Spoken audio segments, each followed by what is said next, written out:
amélioration de la situation carcérale. Une mention spéciale est accordée aux enfants en détention. C'est la volonté affichée par la Guinée et ses partenaires.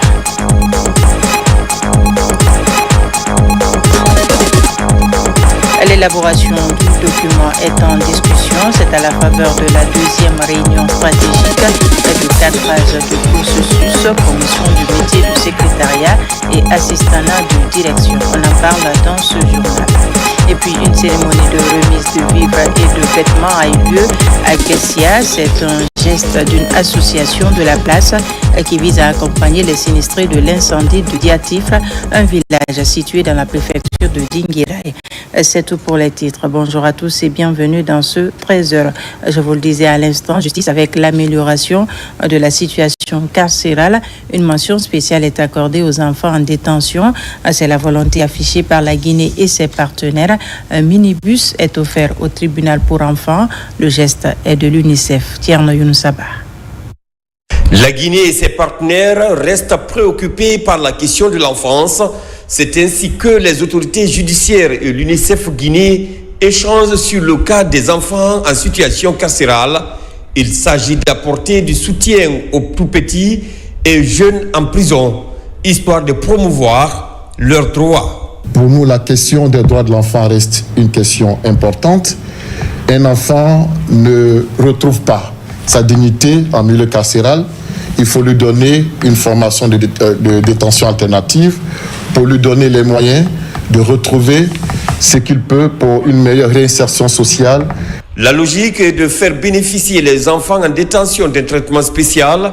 Ce minibus de 15 places offert par l'UNICEF vient conforter cette volonté. Ce véhicule va désormais faciliter le transport des enfants vers les services sociaux de base dans la dignité. Il va faciliter le transport des détenus mineurs qui n'en avaient pas eu depuis plus d'une décennie. Si le partenaire UNICEF a voulu encore faire ce cadeau au ministère de la Justice, donc aux enfants de Guinée, nous ne pouvons qu'exprimer notre joie et nos satisfactions. Par ce geste, vous nous prouvez que le souci de ce département est votre souci. Le bien-être des enfants guinéens, leur bonne éducation, fait partie de votre priorité. Soyez-en remerciés au nom du président de la République, le chef suprême des armées, le général Mamadi Doumbouya. Avec l'acquisition de cet engin, la Guinée garantit de plus en plus les droits des enfants en conflit avec la loi, conformément à ses engagements internationaux. Au niveau des opérateurs économiques, la promotion de la propriété industrielle se formalise. Une convention vient d'être signée. Toutes les structures concernées ont apposé leur signature. Le département du commerce veille à son succès. Reportage de Yaya Silla. Cette signature marque le début d'une convention tripartite de promotion de la propriété industrielle entre la Chambre nationale de commerce, d'industrie et d'artisanat de Guinée, le tribunal de commerce de Conakry et le service national des propriétés industrielles et de l'innovation technologique. L'acte que nous posons aujourd'hui consacre la matérialisation d'une volonté commune, celle de bâtir une synergie forte autour d'un levier fondamental de la compétitivité des entreprises. Le service national des propriétés industrielles et de l'innovation technologique est le démembrement de l'Organisation africaine des propriétés intellectuelles, l'OAPI. La propriété industrielle est qualifiée aujourd'hui comme un moteur stratégique pour le développement des entreprises, quelle que soit leur taille, petite ou grande.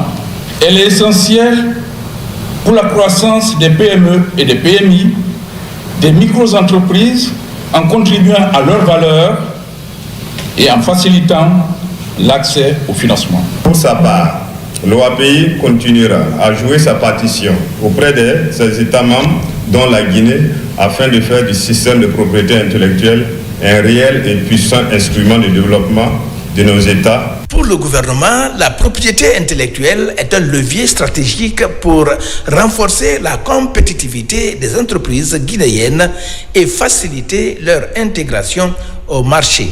Ce partenariat stratégique que nous concrétisons aujourd'hui repose sur des engagements clairs.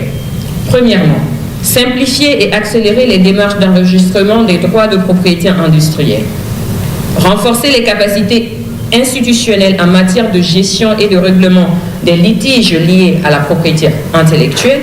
Sensibiliser et accompagner les entrepreneurs, artisans et innovateurs dans la protection de leur création. À travers ce protocole d'accord, les différentes structures réaffirment ainsi leur volonté de redynamiser le secteur en faveur des opérateurs économiques guinéens. Cette bonne nouvelle en région forestière, l'arrivée des engins flambant neufs de la société Nimba Development Company, c'est précisément au pied des monts Nimba. Ce premier arrivage intervient après plusieurs mois d'attente. La réception de ces engins mobilise l'ensemble des parties prenantes. Lancé Kamisoko pour plus de détails. Longtemps attendus par les communautés riveraines, les premiers engins lourds de Nimba Development Company sont enfin réceptionnés au pied des monts Nimba par une foule en liesse. C'est un prélude au démarrage très prochain des travaux de mise en œuvre des minerais de fer des monts Nimba. Tambour battant au rythme des pas de danse authentiques du pays Kono, les populations expriment leur satisfaction de l'évolution du projet. Votre arrivée, c'est nous, ne peut que susciter un espoir sans fin. Nous espérons que votre présence parmi nous sera une source de prospérité fondée sur l'emploi des filles et des fils de la localité. Je suis persuadé que la société NDC prendra en compte les préoccupations de la population dans le district respect du contenu local. Très chers représentants des communautés, je vous invite au sens de responsabilité de garantir la paix, la quiétude sociale à partir des concertations constructives. Exploiter de manière rationnelle les minerais de fer des monts Nimba au bénéfice des populations guinéennes est l'ambition de Nimba Development Company. Vous voulez du travail, c'est notre souci, c'est notre objectif majeur. La société est là pour vous, pour tous les citoyens de la Guinée et surtout pour vous de la localité. On constate que nous avons de la main valide ici, mais vous avez besoin de formation. NDC a un plan de formation. Implantée dans le sud de Nimba, la concession de NDC se fera sans impact négatif sur la réserve naturelle intégrale des monts Nimba, selon la coordinatrice, car elle s'étend sur 123 km² dans la zone tampon de ce patrimoine mondial. On part à Kankan pour le lancement des travaux de construction de la trésorerie régionale. L'activité est présidée par le gouverneur-colonel Moussa Condé, une initiative du gouvernement pilotée par le ministre de l'Économie et des Finances. Fodé Bangali Fofana est notre correspondant dans la région. C'est le début d'une aventure collective forcée par l'ambition du président de la République, général Mamadi Doumbouya, de doter les régions et préfectures d'infrastructures modernes, fonctionnelles et adaptées pour l'amélioration des conditions de travail du personnel de l'administration publique à la base. La modernisation d'urgence de nos trésoreries témoigne de l'importance que M. le ministre de l'Économie et des Finances porte à la décentralisation et au renforcement des capacités des services financiers dans notre région. Votre implication tout au long du processus est attendue et serait bien appréciée par le ministre de l'Économie et des Finances. Je voudrais inviter l'entreprise à respecter scrupuleusement le contenu du cahier de charges et le délai contractuel de réalisation des travaux. La construction de cet édifice symbolise l'engagement de l'État en faveur d'une administration financière moderne, performante et proche des citoyens. Nous avons connu beaucoup de poses de première pierre et nous sommes en train de connaître aussi beaucoup d'inaugurations. Cela dépend de la refondation qu'ils ont prônée depuis le 5 septembre. C'est un exemple fort. Et nous sommes très heureux d'accueillir le lancement de ces travaux ici à Kankan. Je demanderai seulement aux travailleurs de mettre en œuvre rapidement cette réalisation. La configuration, là où on doit construire ce beau bâtiment, doit être déguerpi de tout matériel gênant. C'est le bon moment de quitter sur le terrain avant que ça soit trop tard. L'édifice sera réalisé sur une superficie de 3000 m² ici au quartier Aviation dans un délai de 12 mois. Dans la préfecture voisine Kérouané, précisément la commune rurale de Damaro, le plan de développement local progresse de façon rassurante. Plusieurs infrastructures de base sont réalisées. La population a d'ailleurs validé la nouvelle feuille de route de la délégation spéciale. Compte rendu Diamokaba. La commune rurale de Damaro dans Kérouané ambitionne grand. Sur le terrain, la motivation de la municipalité a permis d'enregistrer de belles avancées dans le registre du développement local depuis avril 2024. Pour améliorer les performances, le président de la délégation spéciale organise cette assise pour revisiter le bilan de la première année de gestion. Donc, il y avait des volets sociaux qui nous a permis de rendre compte à notre population quels sont les conflits que nous avons eu à gérer, car il n'y a pas de développement sans paix. Et ensuite, il y avait un autre volet qui parlait de la gouvernance. Donc, nous avons reçu une lettre de mission quand nous avons été installés par le ministère de l'administration du territoire et de la décentralisation. Donc, il fallait appliquer le contenu de cette lettre aussi de mission. À travers le partage des informations stratégiques, il s'agit d'énumérer les causes de certaines insuffisances pour apporter des solutions. Je suis à Damaro il y a 30 ans.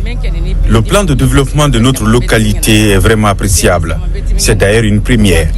C'est quelqu'un qui défend l'intérêt général. J'attendais ce qu'il a dit et ce qu'il a fait. Il est vraiment bien. On doit bénir pour lui nuit comme jour. Parce que depuis qu'il est là, plus de 10 ans maintenant, il est ici. La sous-préfecture de Damaro affiche son côté pacifique pour accompagner le programme Simandou 2040. Même si la population agro-pastorale est confrontée aux défis environnementaux et d'hydraulique villageoise, son soutien envers le président de la République est indéfectible pour la réussite du programme Simandou. Entre communautés et municipalités, la nouvelle synergie d'action se veut participative pour bien baliser la lettre de mission. Autre titre de ce journal, l'élaboration du document est en discussion. C'est à la faveur de la deuxième réunion stratégique de cadrage du processus, promotion du métier de secrétariat et assistant de direction. Les jeunes sont la cible de 2 jours de formation. Ça se passe à Conakry. Un symposium est par la suite organisé pour mettre en lumière ces corps de métier. Marwan Kamara. Ce symposium marque la fin d'une consolidation d'aptitudes en secrétariat et assistanat de direction de plusieurs jeunes de la capitale. Ici, le débat est ouvert entre les panélistes et les bénéficiaires. C'est un programme du cabinet Déclic Consulting. Le premier panel, place de la femme dans le monde professionnel, parce qu'on voit que la plupart de ceux qui pratiquent ces métiers-là sont des femmes. Le deuxième panel, c'est sur l'avenir du métier avec le numérique. L'objectif, c'est de mettre lumière sur ces métiers-là, faire en sorte que les gens ne se disent pas que ce sont des ratés qui occupent cette fonction dans l'administration. Je pense que quelque chose qu'il faut refaire, et c'est une première d'ailleurs, et qu'il faut encourager beaucoup pour qu'on se retrouve de temps en temps dans des situations comme ça, pour pouvoir apprendre des uns des autres et pouvoir surtout conseiller aussi. Ce symposium interactif a permis d'aborder des thématiques cruciales permettant le perfectionnement en vue de faire de ce métier un véritable levier de développement. Cela m'a permis de savoir quelle est la place de la femme dans le domaine professionnel. J'ai appris bon nombre de choses comme la gestion du stress, les documents administratifs. Ce symposium ne doit pas rester un simple moment d'échange. Il doit être le point de départ d'une transformation profonde. Et pour cela, j'invite les professionnels du métier à se former en permanence pour être au diapason des évolutions technologiques et administratives. Les institutions à garantir des conditions de travail décentes et un cadre respectueux de la dignité de chacun. Pendant plusieurs heures, les panélistes ont répondu aux attentes des participants sur la responsabilité qui consisterait désormais à mettre les connaissances acquises au service de l'administration publique et privée. Au terme de la rencontre, le cabinet Déclic Consulting a décerné des satisfecits aux bénéficiaires de cette formation. Dans l'actualité également, premier conseil d'administration depuis la nomination d'une nouvelle équipe dirigeante à la tête de l'Office national de formation et de perfectionnement professionnel. Entre autres sujets, l'évaluation des activités réalisées, les perspectives et l'adoption du budget pour l'exercice 2025. Moussa Koumara. Aujourd'hui, la stratégie de l'Office national de formation et de perfectionnement professionnel est de booster les compétences des jeunes et des femmes dans divers corps de métier. Un défi que les responsables de cette structure entendent relever vaille que vaille.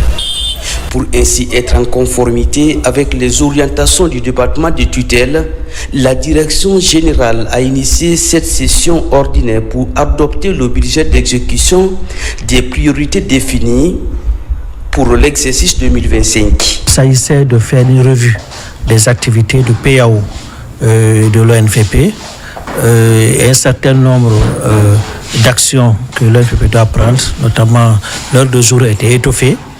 Donc nous avons procédé à la revue de ces différentes activités, mais aussi aux résolutions qui sont prises lors du précédent conseil d'administration. À travers la mise en œuvre du projet Simandou et les perspectives qu'offre ce programme, les ambitions des nouveaux dirigeants de l'Office national de formation et de perfectionnement professionnel sont déballées pour mieux orienter les membres. L'année 2025, on a décidé d'investir en qualité au niveau de la formation.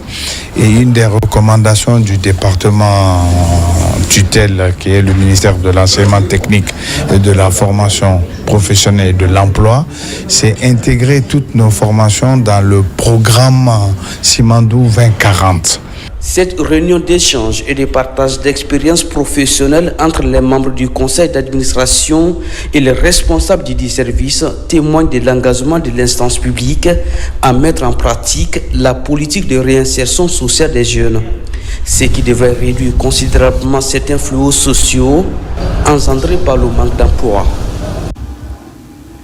Direction Mali, où les populations ont organisé une marche de soutien au général Mamadi Doumbouya. Elle salue les multiples actions réalisées par le CNRD et son président, le général Mamadi Doumbouya.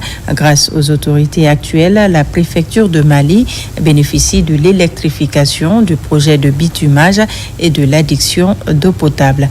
Nabila Moussa Kamara commente les images de Sarafdine Diallo. Chaque année, la Fondation Ali Diaouné organise un concours prestigieux de récitation et de mémorisation du Saint-Coran, attirant des participants de tout âge et de divers horizons des écoles franco-arabes du pays. Démarré il y a quelques jours, le concours s'est poursuivi dans la salle de conférence du Centre islamique de Donka. Il est à sa 7e édition. C'est une activité dont nous estimons noble, qui est fait pour Dieu. Nous continuons car nous pensons que toute activité faite pour Dieu sera récompensée par Dieu. Cette compétition n'est pas seulement pour avoir bénéficié de récompenses, elle rentre dans un cadre de pérennisation, de la protection et de la préservation de la source de notre religion, l'islam. Cette initiative vise non seulement à récompenser les lauréats, mais aussi à encourager la communauté à s'investir dans l'étude du Coran.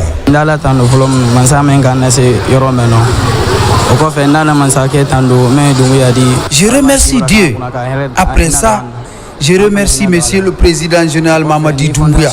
Que Dieu l'accorde la bonne santé. Je remercie la Fondation, mes parents qui m'ont mis à l'école et mes maîtres. Je demande aux jeunes d'être sérieux dans la vie, dans n'importe quel domaine. À l'issue du concours, une cérémonie de remise des prix a lieu. Les lauréats reçoivent des bourses d'études et des cadeaux symboliques.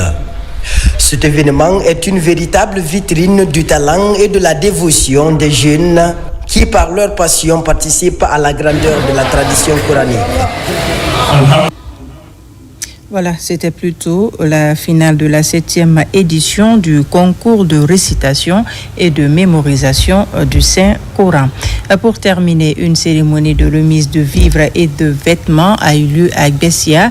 C'est un geste d'une association de la place qui vise à accompagner les sinistrés de l'incendie de Diatifre, un village situé dans la préfecture de Dinguiraye. Compte rendu, Mikini Moussa Kamara.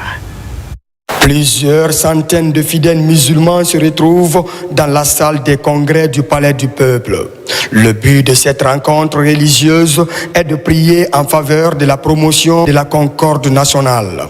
C'est une idée de l'association des enseignants et amis de l'école pour le soutien aux actions du président de la République, le général d'armée Mamadi Doumbouya. Nous, enseignants, enseignantes et encadrants du système éducatif, sommes réunis pour exprimer notre soutien indéfectible et inconditionnel à notre champion, le champion de tout le peuple de Guinée, qui est le général Mamadi Doumbouya.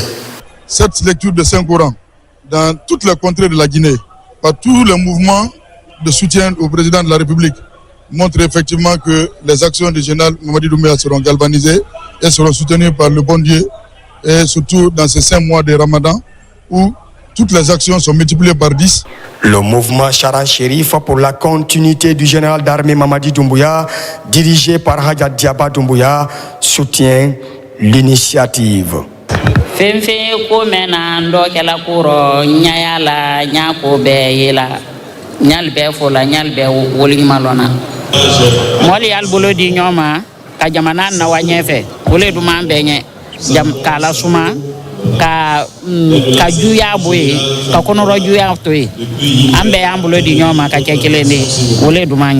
Franchement, je suis très heureux.